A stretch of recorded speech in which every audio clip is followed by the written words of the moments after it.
Yes. If you don't want to use those services, there is an open and unmediated internet that you are allowed to publish whatever you'd like on. But if you're going to use a social network that's created by somebody else, then you are beholden to their rules. Sure.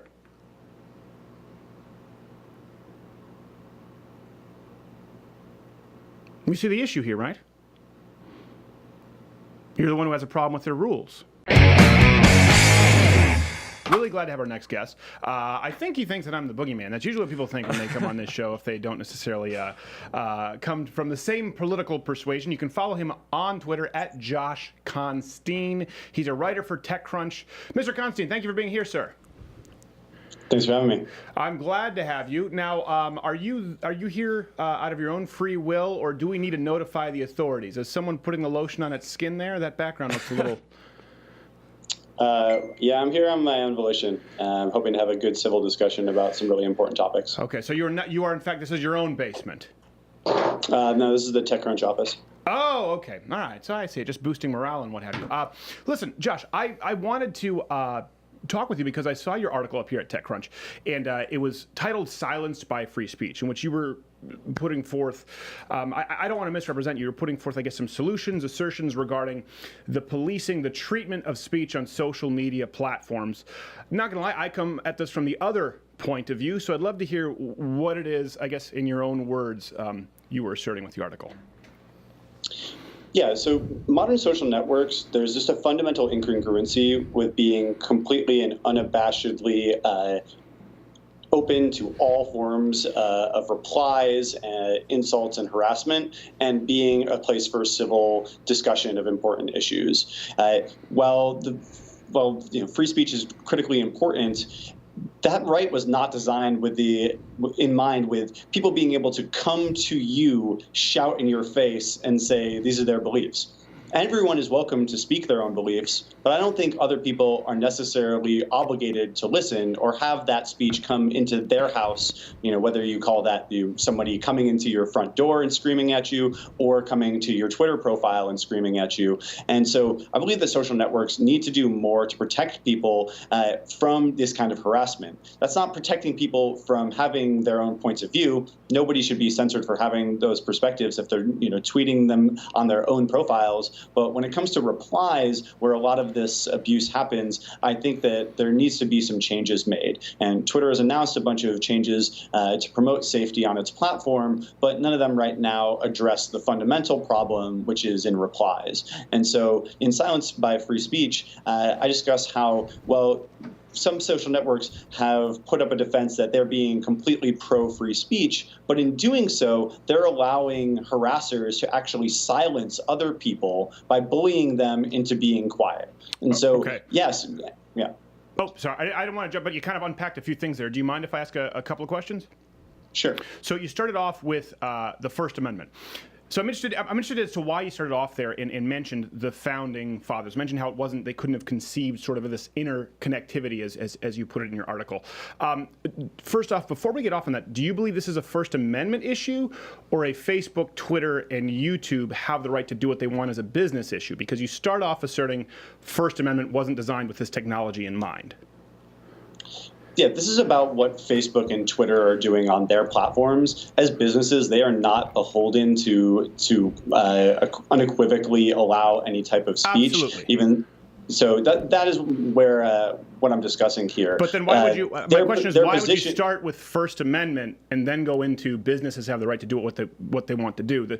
They're completely separate. They're unrelated. You invoke the First Amendment. They're not unrelated, unfortunately, because these companies are saying that the First Amendment and the free speech are why they're allowing this abuse.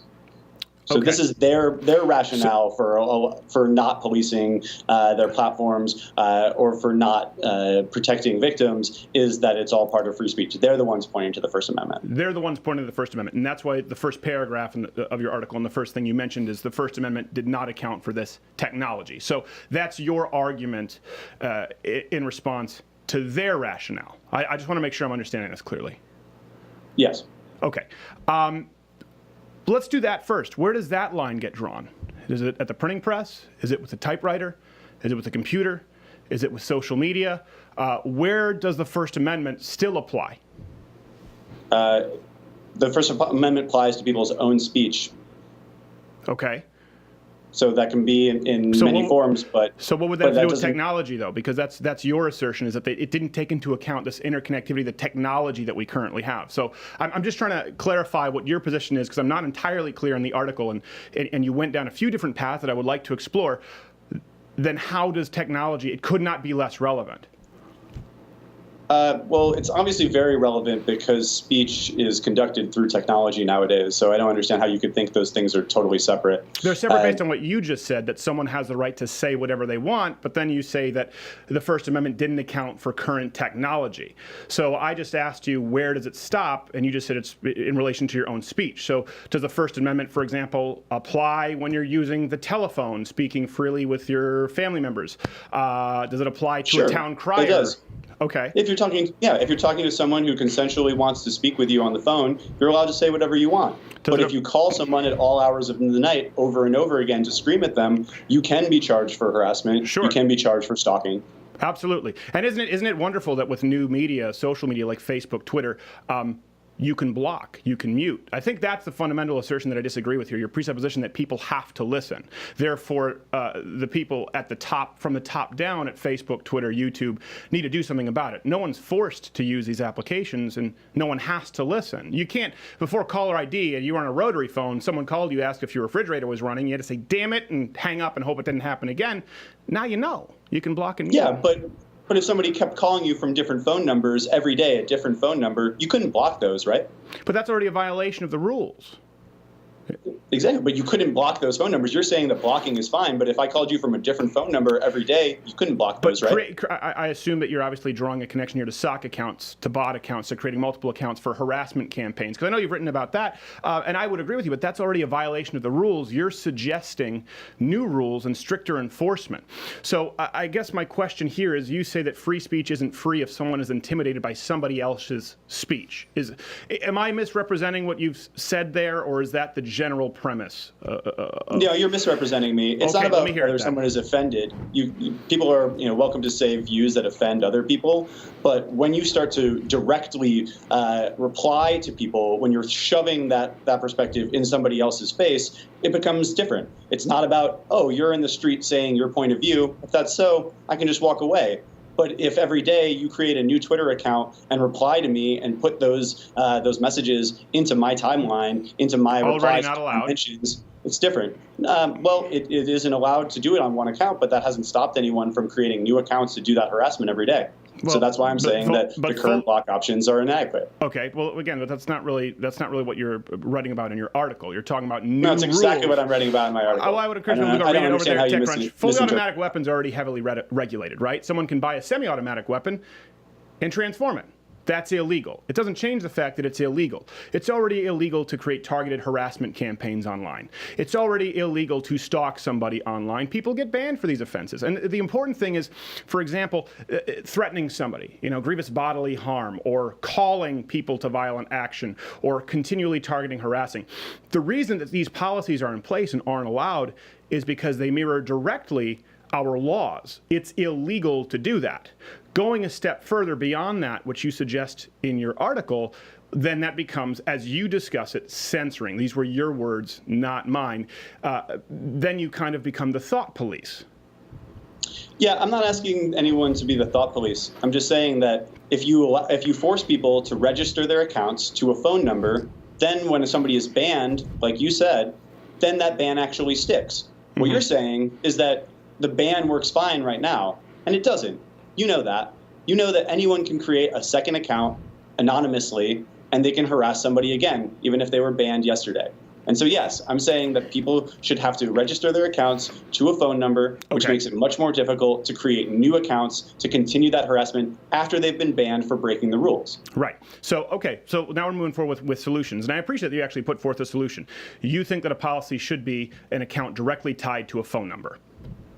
That's at least one way to improve the condition by increasing friction to creating new harassment accounts. Okay. Other ways to do that, other signals would be requiring that people have been on the service for a long enough period of time, or that they don't have any other signals, that they haven't been reported for other violations. Sure. Do you support Antifa being on Twitter or Facebook? That has nothing to do with this topic right now. It has everything to do with it. What about Black Lives Matter? What about Fight for 15?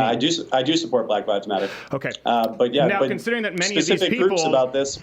Specific group, but I'm not aligned with every single person or every action. So can I finish my try to line of bring it question? to there seems disingenuous. So no, why don't we I'm talk not about I'm not trying to tie your opinion to theirs, because I know for a fact that you've supported these groups being on these social media platforms. So do I, by the way. But again, unpopular speech, I have a problem with anonymity, by the way. It breeds cowardice. We can both agree on that. But unpopular speech is speech that often needs to be protected most. So let's take Antifa, Black Lives Matter, Fight for 15, for example. They very often, most often, aren't tied to an individual person and phone number account. Should we shut down all local chapters of Antifa on Twitter because it's anonymous? There's no person attached to it? It's not about anonymity. It's about harassment. You just said the solution was a phone number. So if someone wants to remain anonymous, if someone wants to protect themselves, I'm using an example, a very clear example of which we would have some kind of precedent here. Organizations that don't set a phone number, that don't attach a private address or name to it, should they be removed? Well, if they create a new account and they've been suspended for breaking the rules, then yeah, if they want to be able to continue to reply to people. But the problem is rarely that these groups are called. The trouble is when people are replying specifically to specific actors, and that's where the abuse comes from. So just because an account is anonymous or is tweeting their own perspectives on either side of the aisle, on either side of an issue, that's not the problem. The problem is abuse directed at specific people. Sure. And that's what the rules that I proposed would help to combat. So we've just abandoned the idea that you would need a phone number to be attached to a Twitter account to be created. That wouldn't apply to groups. No, but if you want to create a new Twitter account, if you want to be able to how would you know if it's a new account if you didn't already register with a phone number? Right, well, if you want to be able to continue to reply to people after being reported, then yeah, you would need to register an account. So is the standard, I want to make sure, is the standard reporting, a lot of these groups have groups of admins. Is the standard reporting, because you've written extensively about mass flagging and mass reporting campaigns occurring from the alt-right. You've written about this. Sure. People have talked about this. So the standard that you just used, not me, is being reported and you need a phone number. Now you've said, well, no, you wouldn't need a phone number. It's if you're replying and if you've been reported. So let's say a group like Antifa has no phone number attached, or Black Lives Matter, or Fight for 15, or whatever it is, the SEIU, no phone number attached. This is an organization. They've replied. They've been reported as harassing. Remove them? It would depend on whether they were actually found to have been harassing someone, not if they've been reported. This is where we're going. Who determines this? What's your solution? How do we fix that? Who determines what is and is not an infringement of someone else's speech based on level of offense? These services need to put forward clear terms of service that dictate what is an offense that is bannable or causes a suspension. It's not very hard to realize that but they already the people who are controlling these services need to put rules in place. Yes, and the rules currently are inadequate. They certainly are not preventing abuse, as we're hearing about these abuse problems all the time. So obviously they need to improve their rules. So you just said people. So you would advocate for human input. Yeah, you're gonna have to have humans to write these rules. There's no robot that's going to write this for you. I don't understand the question. Okay, well, let me clarify the question. Assume I'm a dummy. It's algorithmic or there's human input. So Facebook, YouTube, Twitter, for example, have argued that it's not the byproduct of human input. They vehemently argued that it's algorithmic. Now, of course, people on the right. What is algorithmic?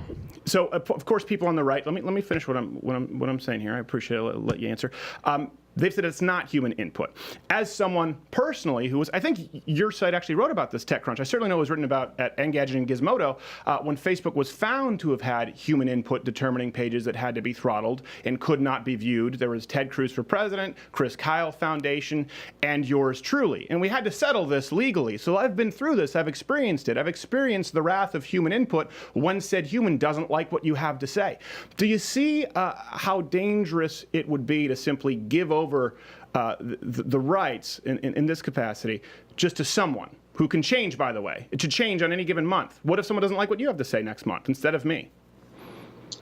You're confusing completely different issues. You're talking about trending topics on Facebook, which had human curators that looked at what was surfaced by the algorithms. No, and then that's you're not it. somehow comparing that to the rules about harassment. Those are just totally two different things. Well, no, they're not. They're not, because you talked about people replying. So we've gone away from phone numbers. We've gone away from reporting because you said trending topics to replies. No, right. Josh. You said that humans would have to determine if it was a violation or not. Did you not? Well, humans Josh? would have to write the rules. Josh, did you not? Did you not say that a human would have to determine if it was a violation of the guidelines or not? Josh, yes or no?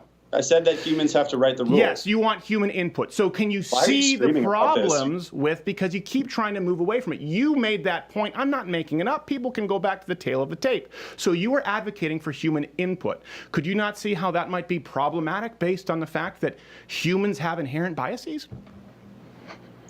Yeah, humans do have inherent biases, but if you want to write rules for a social network, no robot is going to write those rules for you. I never said they should. I don't understand. How do you Josh, I never said they should. You propose on the other side we would create rules for dictating how harassment was treated, but the rules were written by algorithms. That's like a science fiction. I never said you the don't rules. understand. I never said the rules should be written by algorithms. And I know that tech is kind of your one card to play, so you want to go back to that. I want to go back to what it is that you said. A human should determine what is a violation of these guidelines. You said a human would have to go in, because I said, what if the alt-right people mass flagged reported it? Rules that are applied evenly and consistently across the service. And you are advocating more human input, correct?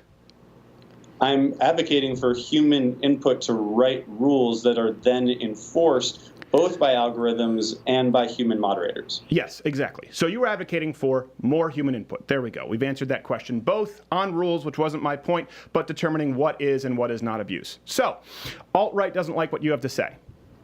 They report you. Human happens to be sympathetic to the alt-right, you're removed. My position here is they already have rules in place that mirror the law. There's one person here who's advocating for more than regulations that would mirror the law. That's yourself. And I haven't really heard a justification for it. Again, you're willing to give these freedoms up online to a human to determine what is and what is not offensive. And it's based on the premise that you've written about, that freedom of speech is not free if your free speech or my free speech silences or intimidates someone else from speaking freely. This is the premise of your article. And I've heard it taught at colleges across the country. What determines, or who determines, since you've decided it should be a who determines what is and is not okay to say. We're not talking about harassment. It's already not allowed. We're not talking about doxing. It's already not allowed.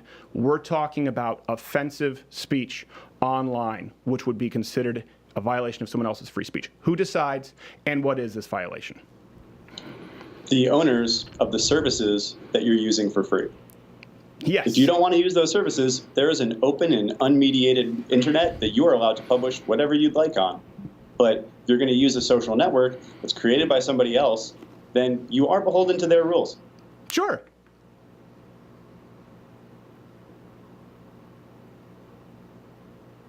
You see the issue here, right? You're the one who has a problem with their rules. Right. The rules currently don't protect people from harassment sufficiently. Right. So I'm asking you, what new rules need to be written? What new rules? And how do we enforce them? What new rules and who enforces them? Let's zone in on this. What should be considered right now? What should be considered offensive enough speech, in your opinion, to be removed from the platform?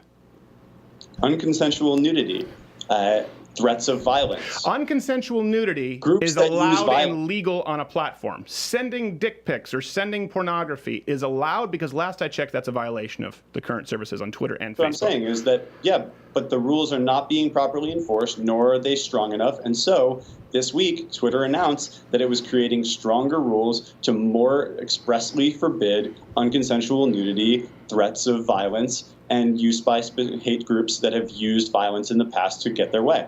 Sure, yeah. It's pretty clear. So, yeah, right, exactly. But your article isn't about the rules, the current rules. You're proposing new rules. You're talking about speech, not just sending nudity. So I want to know about speech. What determines where abuse happens? And I'm saying that if somebody is reported and found to have been abusive, then they should not be allowed to reply to other accounts with that abuse. Sure. So outside of nudity or current violations of their service, you wouldn't consider it to be abuse then. For example, if I respond something that somebody doesn't like, they may deem offensive, we would both agree that's not something that should be a violation of use. That depends on context. It depends on what you're saying and how you phrase it. Okay, So current rules. What additional rules? You write civility is a tightrope between chaos and censorship. You talk about needing new rules and enforcing them. What new rules and how would they be enforced by whom? You just said you don't have to use their... that abuse people can't What is reply abuse? to other What is people. abuse? You feel like talking slower makes your point What smarter, is but you abuse, don't. Josh? What is abuse, Josh? Who determines abuse? Okay, let's do this. Give me an example. We just did. We just went through it. It's already illegal. You propose new rules in your article. You propose offensive speech be limited, not nudity, not threatening with violence. So what would be abuse? What right now that is allowed would you disallow? Because that's what you're advocating for. I'm just trying to get a straight answer. Give me an example.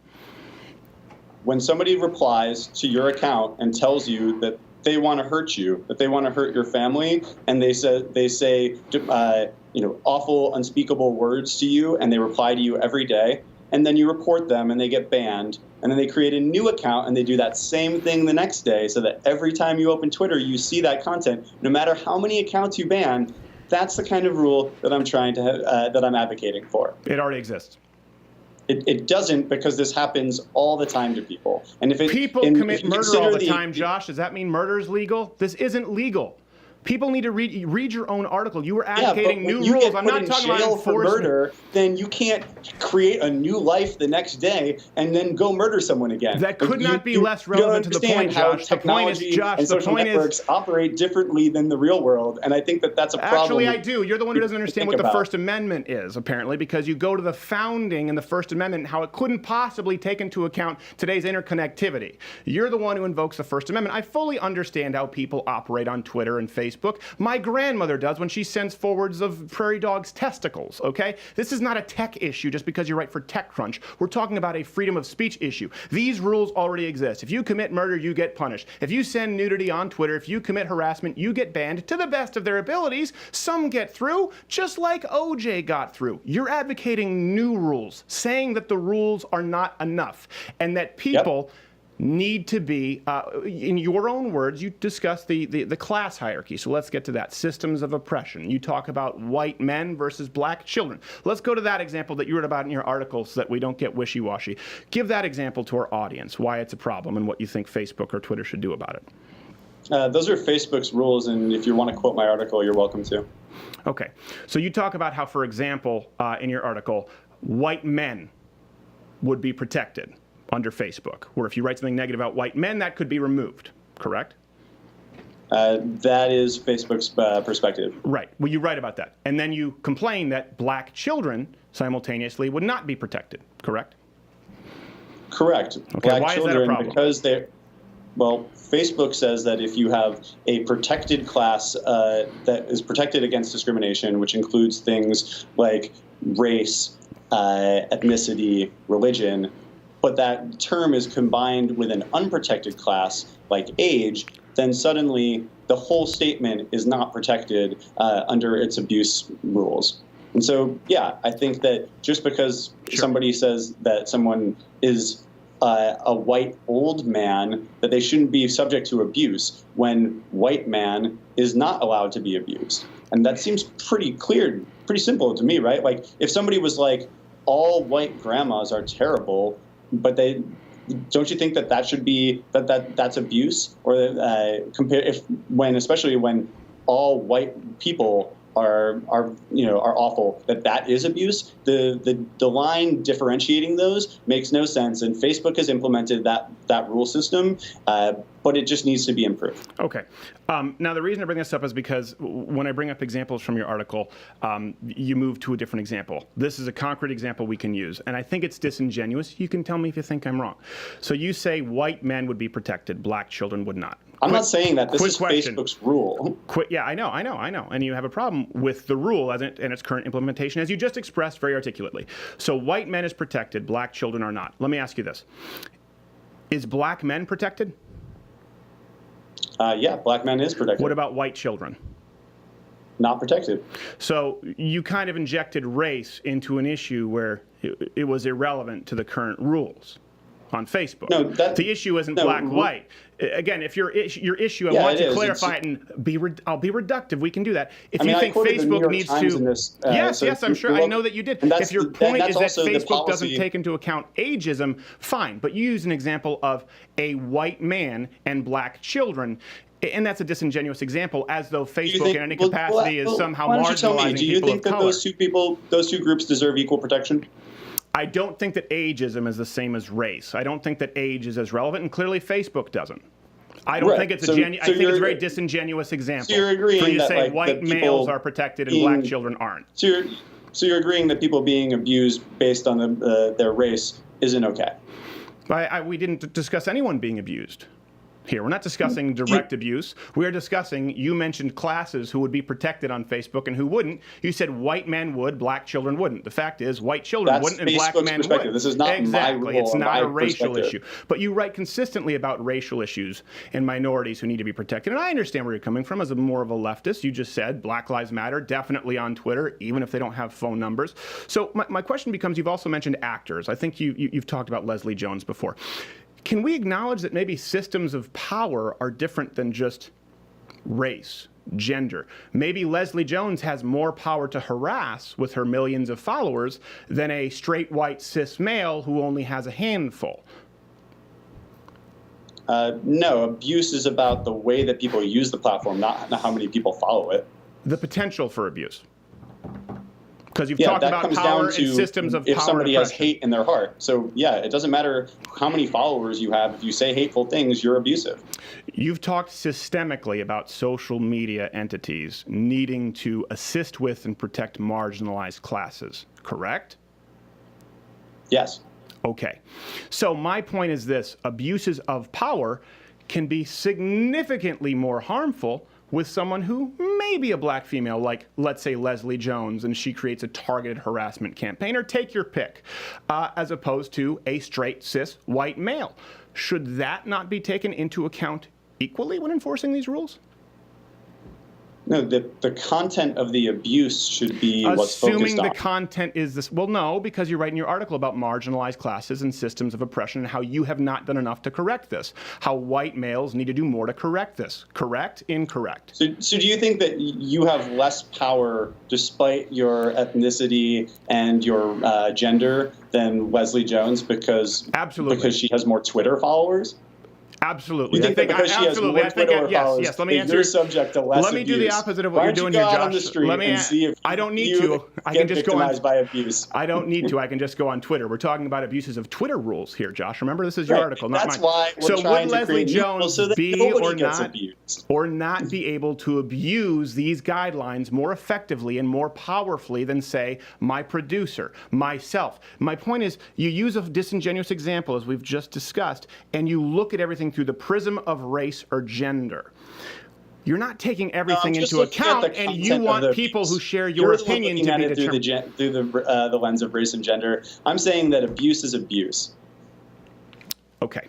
Abuse is abuse. So we've just acknowledged on the platform of Twitter that someone who would have significantly more power on Twitter would be capable of significantly greater abuses.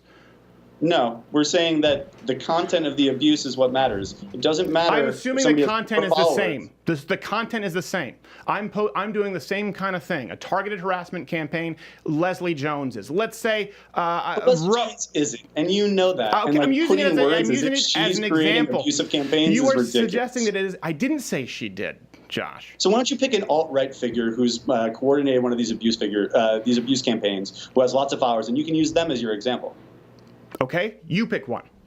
No, I'm saying you're the one who's picking random people. You pick an example. You seem to have one in mind. I was using him as an example because you've written about Leslie Jones. So you pick an alt-right figure. You're the one picking Leslie. So why don't you pick another figure? I don't know. I'm not alt. I don't know. I'm not alt-right. Who actually does abuse? I don't know. I'm not alt-right. So you can pick one, and we could compare it and use a hypothetical scenario. Take anyone you want.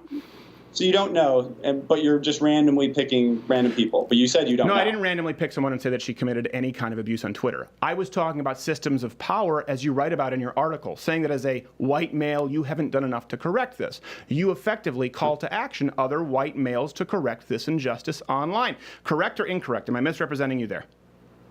Yeah, I think people with power should speak up for victims and those who are abused. And you believe that someone has more power simply because he is white and straight online than someone who has 800 times the followers and reach and financial backing?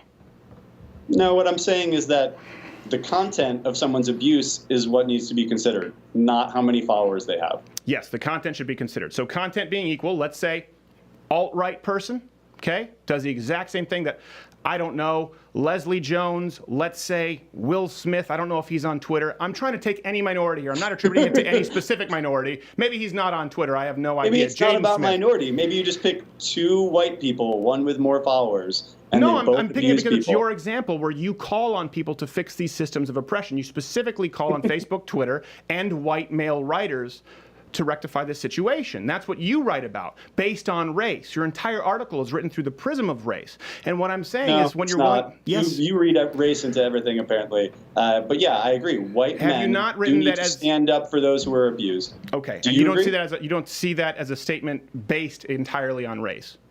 Do you agree that white men, who are some of the most powerful people in the world, the people who are naturally advantaged by the current unjust systems, you think that I just don't understand.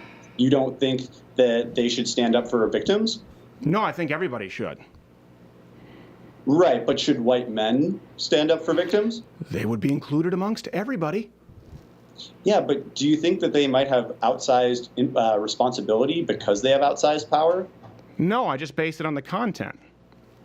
Right, exactly. So we both agree then that what matters. Right, we would just base it on the content. You just brought up something. Why would white men could not be less relevant? That's my point. We agree. Whether it's a white man or a black female, the abuse is the abuse. And the abuse of power can be more powerful if this person has a much greater platform. And my point is, your call to action, as you just did now, I'm glad that we've clarified, is to white men to correct these institutional forms of discrimination. And that is the presupposition of your new rules and guidelines when dictating what speech is and is not allowed. And it doesn't take into account individuals. I just think that white men do need to stand up for victims of abuse. Right. How about good men? Yeah, all good men. So why did you lead with white men? Why not good men? Do you not consider yourself amongst them? Because they are the ones who are unnaturally privileged in this system, and so they need to be the ones willing to stand up. Whether it's sexual assault and harassment, whether it's online abuse, white men who control a lot of things in this world do need to stand up and stand with victims. That seems pretty reasonable. It's the same way that major politicians who hold power in countries around the world need to stand up for victims of abuse and for human rights. Okay, so would you believe when Barack Obama was president that this man was more powerful than, say, the white man tilling the cornfields? I'm not sure about what I would say is that the president is more powerful than an average citizen, yes. A black president, again, because you said white men need to fix this problem. I said, how about good men, right? A black president, Barack Obama, would he, and you just use politicians as an example. I'm following your logic trail. Yeah, we're serving the common master. But he sure did. Whereas what most white men have not, or a lot of white men have not stood up against problems the way that they need to. There it is. Yeah. There it is. This is what you've written about in your article, correct? Yeah. Yes. And you don't see that as being written through the prism of race. No, I'm saying that white men need to. Good, that's fine. We can let that stand where it is. We disagree. I think that saying white men specifically and only seeing systems of power through the prism of race is seeing it through the prism of race. You don't. So perfect world here. But what you're trying to do is a race as if it's not a problem in this country. And that's just ridiculously false. No, I didn't do that. So if you really think that everyone is already treated equally and so everyone should stand up equally for abuse, then you clearly have a misguided view of the world. You don't think that everyone should equally stand up in the face of I abuse. sure do, but I sure don't think that everyone is equally privileged to stand up, and that's why those with more power. I don't believe that everyone is equally privileged. On that, we agree. I simply don't see privilege exclusively through the lenses of race and gender. My point is there are people who can be abused on these social media platforms simply for having unpopular views, regardless of whether white, black, gay, straight, trans, male, female. That's my point, and it happens every day. And you see that all the time. Unpopular viewpoints, it's a pendulum that swings, for example. You know, right now, yours would be less popular amongst many people in the tech community or people with social media who would advocate for more open platforms. I think your views shouldn't be censored. To use your words, I think you should be as free to express it as I am. And I would like to see rules from Facebook and Twitter and I would absolutely, even if you @replied me 1,000 times a day, which would likely be a violation of their guidelines, I would defend your right to do it. You're the one advocating the opposite, and you're advocating the opposite through your article, again, exclusively through the prism of race and gender. And, you're right. I'm advocating against abuse. You nailed it. Yes. Yes, you're advocating against abuse and attributing abuse exclusively to people of a given race, or gender, and a system of classes.